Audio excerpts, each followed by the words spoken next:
아이들 영양제 얘기해 볼게요. 아이들에게 뭐 먹이고 계세요? 유산균이랑 비타민 D는 저도 비타민 D하고 유산균 먹이다가 요즘은 그냥 종합 비타민만 먹이고 있습니다. 큰일 났네. 비타민 D를 안 먹이 유산균만 열심히 꼭 반드시 먹여야 되는 거는 딱 하나 비타민 D만 반드시 먹이시면 그것만 안 됩니다. 먹으면 어떡해. 큰일 났다 진짜.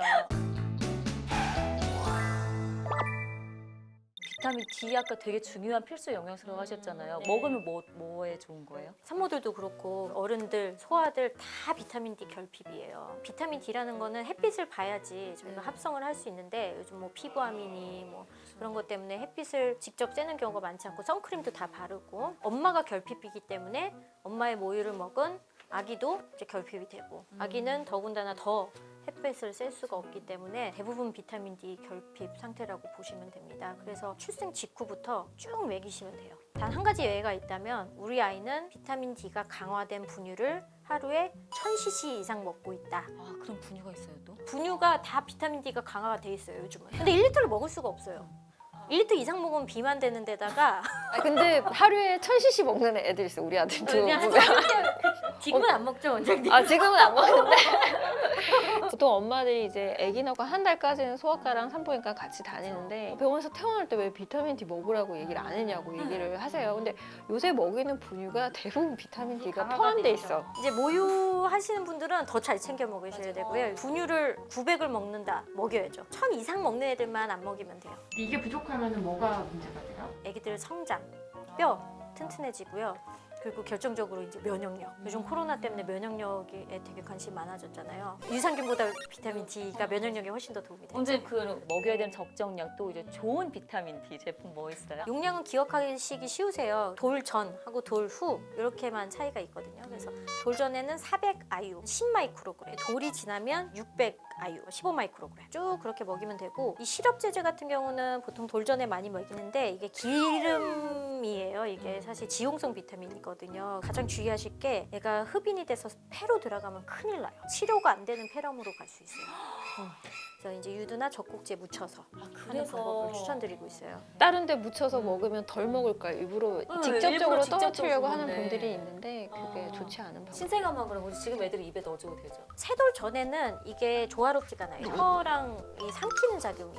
씹는 제형이나 젤리 같은 것들도 사실 두 돌쯤에서 많이들 접하거든요. 애들이 뭐 소아과 가도 사탕을 주고 막 이러니까 많이들 먹게 되는데 사실은 세돌 전에는 사탕 종류는 좀 위험할 수 있어요. 비타민도 가급적이면 세돌 지나서 씹는 형태나 이제 젤리 형태를 추천드리고 있습니다. 원장님 이렇게 좋은 필수 영양소 비타민 D도 혹시 부작용이 있어요? 아주 가량 복용했을 때 많이 먹었어요. 아주 많이 몇 천이 아니고 몇만. 젤리 같은 경우는요. 맛있으면 막 애들 한 통이 더 계속 먹고 먹죠. 그러잖아요. 네, 한 통을 다 비우거나 이러면은 부작용이 그 올 수 정도까지 있고. 먹어야. 이제 성인들 같은 경우는 엄마들 먹는 건 이제 1000cc짜리나 그 이상의 용량들도 많아서 그것들을 이제 아이가 반병 먹었다 이러면은 부작용이 올 수 있죠. 보통 400 아이를 매일 이제 부지런히 먹으면 좋은데 이렇게 일하는 엄마들은 또 건망증도 있고 해서 저희 집은 1000 아이유짜리를 며칠에 한 번씩 그냥 한 방울 먹이거든요. 그렇게 먹으면 되는 거예요? 원래는 안 되는데 그렇게 놔도? 네. 아. 원래는 안 되는데 네. 그렇게 먹여도 큰 문제는 안 되죠, 선생님. 큰 문제는 안 될 거예요, 원장님. 400을 매일 먹는 게 제대로 된 용법이긴 한데 며칠에 1000을 먹는다고 해서 뭐 부작용이 난다기보다는 적정 용량이 안 들어갈 가능성이 높죠. 그러니까 유지가 안 이제 되겠죠. 함량이 미달이 될 가능성이 높고요. 돌 때 1000 정도까지는 위험 부담 없이 먹을 수 있어요. 돌 이후에는 2500 정도까지는 한 번에 먹을 수 있어요. 근데 추천드리진 않습니다. 맞아.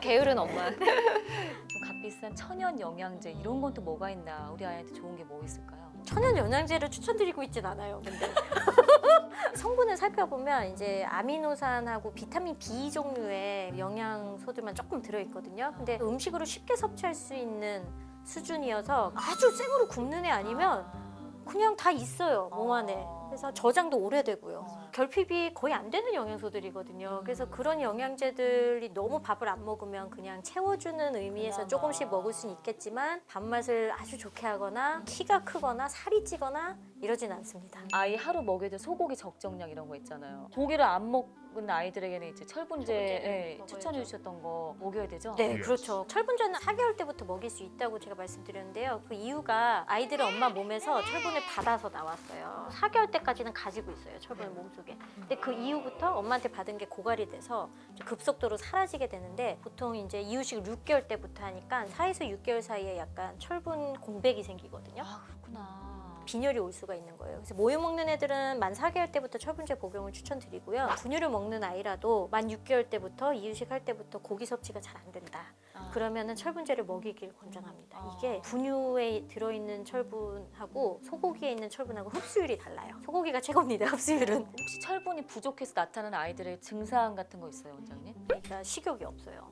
그러니까 그래서 밥을 안 먹나?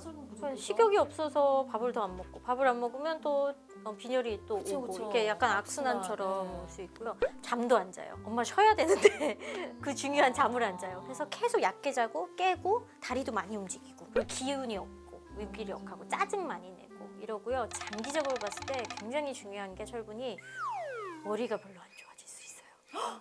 철분이 부족하고 빈혈이 있으면 뇌신경 발달이 잘 안 돼서 지능이 떨어진다는 연구가 있습니다. 그래서 지능에 영향을 미칠 수 있어요. 우리 아이가 좀 우량아였었는데 선생님이 빈혈 생길 수 있으니까 좀 육류를 네. 좀 일찍 시작하라고 얘기했어요. 다 그런 네, 얘기죠. 그게 이제 아이는 갑자기 컸거든요. 이제 출생 후에서 6개월 때까지 엄청나게 많이 컸어요. 벌써 100일만 돼도 출생 시보다 체중이 2배가 되잖아요. 엄청나게 컸는데 혈액을 만드는 데는 4개월 정도 걸려요. 몸집은 이만해졌는데 혈액은 그대로예요. 요만큼 있어요. 그러면 빈혈이 확 생기거든요. 0에서 6개월 사이에 급성장기 그리고 사춘기 아이들 그 두 시기가 가장 빈혈에 취약한 시기예요. 그래서 엄마들이 뭐 애기들도 빈혈 생겨요? 막 여자도 아니고 내 빈혈 생겨요? 막 이러는데 훨씬 더 잘생깁니다, 아이들이. 네. 중요한 철분도 고기 막 계속 많이 먹여도 돼요? 고기를 너무 많이 먹으면 변비도 올 수 있고 그래서 저희가 이제 권장하는 양이 있어요. 그래서 이유식 초기에는 하루에 소고기 기준으로 10g, 중기에는 소고기 기준 20에서 30g, 후기에는 뭐 40g, 돌 때 50g까지 소고기를 매일매일 먹이는 거를 추천드리고 소고기가 아니라면 닭고기나 다른 고기로 대체하셔도 됩니다. 혈관 검사를 한번 하는 게 좋은가요? 돌 때 철분 검사를 일괄적으로 해주는 나라도 많습니다. 우리나라는 안 해주고요. 혈액 검사를 뽑아서 하는 게 가장 정확하고 요즘 로컬에서 이제 뒤꿈치 찔러가지고 몇 방울 짜내서 하는 검사도 있기는 하거든요.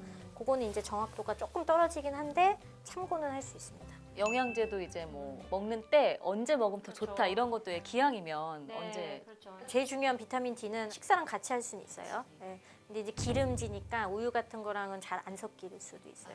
젖병에 묻거나 할 수 있어서 젖꼭지에 묻혀서 먹는 걸 추천드리고요. 철분제 같은 경우는요, 공복에 먹이시는 게 좋아요. 아침에 일어나자마자 공복에 철분제를 먹고 철분 흡수율을 높이려면 비타민 C가 많이 들어간 음식과 같이 섭취하는 게 좋아요. 오렌지 주스랑 같이 섭취를 시키는데 사실 2돌 전에 어린아이들은 주스도 잘 안 먹이잖아요. 그래서 그냥 공복에 섭취하시면 되고요. 조금 큰 애들은 오렌지 주스와 함께 섭취시키시면 됩니다.